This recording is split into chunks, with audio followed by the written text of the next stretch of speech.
All right, it's time to look at some of the main concerns that surround cybersecurity in the sector itself right now. Armando Dacal joins us from DigiCert Incorporated as a seasoned expert in cybersecurity. Armando, to start, I wanted to reference the recent Optus incident. Why do you think it's important for the senior execs to be more knowledgeable in this post-quantum cryptography? I can't even say it. Well, look, I think trust is the foundation of any business, right? If you don't trust the business that you're dealing with, that's the end of the relationship. And digital trust, it's critical to our connected world. We're more connected today than we've ever been, right? And so, those recent breaches in the news every day, it seems like we've got a new one, and each one of those erode digital trust. And so, it's critical. Consumers. Your last guest was just talking about the importance of how safeguarding your own data, and each one of these breaches, erodes digital trust, and so it's critical that we can maintain high standards there. Absolutely, and people are coming to expect it far more than they used to. How much has the cybersecurity landscape changed over the past 12 months? It doesn't seem like that long, but what should businesses be doing to avoid these negative impacts you've implied? Yeah, well, one of the things that we're finding, when we talk about digital trust, we work with, our customers. We serve some of the largest enterprises on the planet, and they're constantly focused on how they can hide and trust and how they can protect themselves. And one of the recent things that we're finding now is organizations are becoming much more aware of what's on the horizon, not just today's threats, but tomorrow's threats and changes with quantum computing. Quantum computing, it's been in the news for some time, but it's starting to become real. And with quantum computing, what that means is some of the challenges, some of the encryption standards that we've had for a long time, they could be cracked within seconds potentially. Where today, with current standards, it might take months or years for a criminal to break through.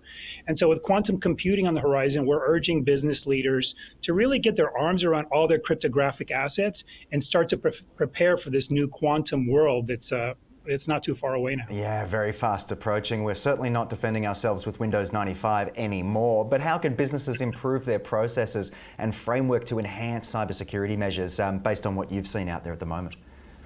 Yeah, well, one of the challenges that, around post-quantum, if we just look at the challenges that we have today, it doesn't matter if your organization is breached or if there's an outage. All those things erode digital trust. And so one of the things that we're working with businesses on today is when they look at all their cryptographic assets, and we talk about cryptography, it's how you make sure that the transmission of data is encrypted and tamper-proof, is a lot of those cryptographic assets sit in departments. And so we're working with business leaders, and we're urging business leaders to start thinking about how they can proactively plan, get control of all those cryptographic assets, and get ready for this pivotal change to quantum.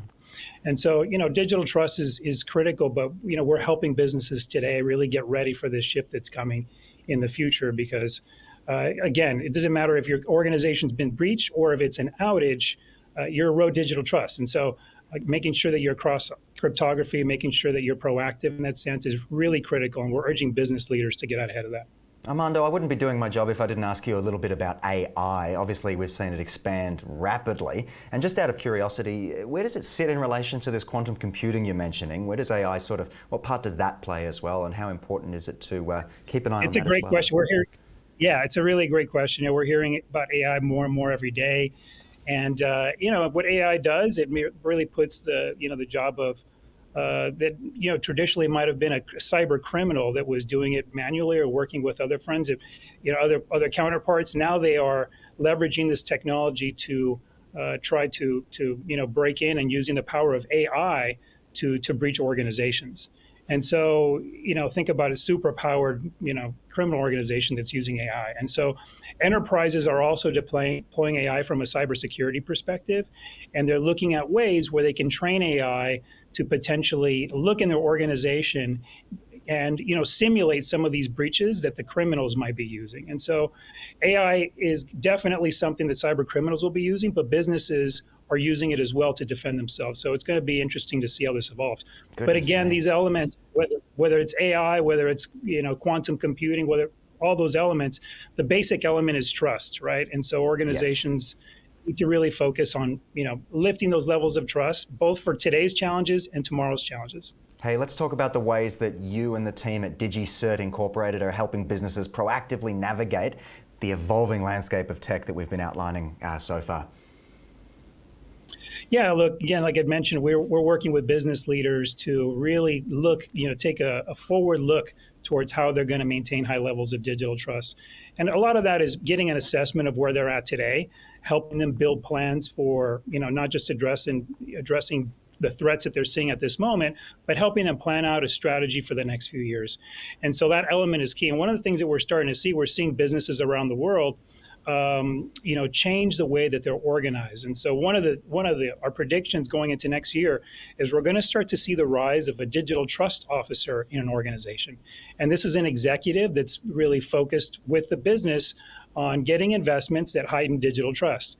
And so, the team here at DigiCert, we're really focused on helping our customers around building those elements of trust. Now, some of those elements might be, their particular enterprise network, but some of the other elements might include building trust into their content. How do users know that the content they're going to is actually legitimate? It's, you identify the individual, the business, and that there's provenance behind it. It's from the source of it. How do you know that the IoT that you're using, maybe the devices that are connected to your home or to your business, are legitimate, and that the software that's running is up to date, and that it's also from the source? So when we talk about trust, it's not just websites and encryption standards. We're also thinking about all the devices that we connect to. We're thinking about all those different elements in our lives where trust is embedded and we might not think about it, right down to the software. Yeah, absolutely. Very good rundown from you. I threw that question at you from the sideline, so I appreciate that. How much change have you observed in these digital trends? Just to finish for me, Armando, in the next, what can we expect to see, I guess, into 2024? Things have already rapidly expanded in 2023. It's not slowing down. Yeah, well, I mentioned the rise of the digital trust officer. That's one we're going to see more of in the future, and that really shows that organizations are focused on driving more investment around digital trust. But we're seeing some other things. I think going into next year, we're going to see a heightened focus around what in the industry we call SBOMs, where software. It's called a software bill of material, where you can look in the software and see all the different components that it's made of, and that might be third-party software. That's going to become much more prevalent going into next year. We think going into next year, we also predict that we're going to see much more focus around, again, content trust and making sure that, is the content that I'm looking at, is it legitimate? What's Armando, the source of it? It's an ongoing conversation. It's all the time I've got for you for the moment, but hopefully I'll get to reconnect with you down the track because you've given us such a broad understanding. So I appreciate your time. Great to be here. Thank you for the time.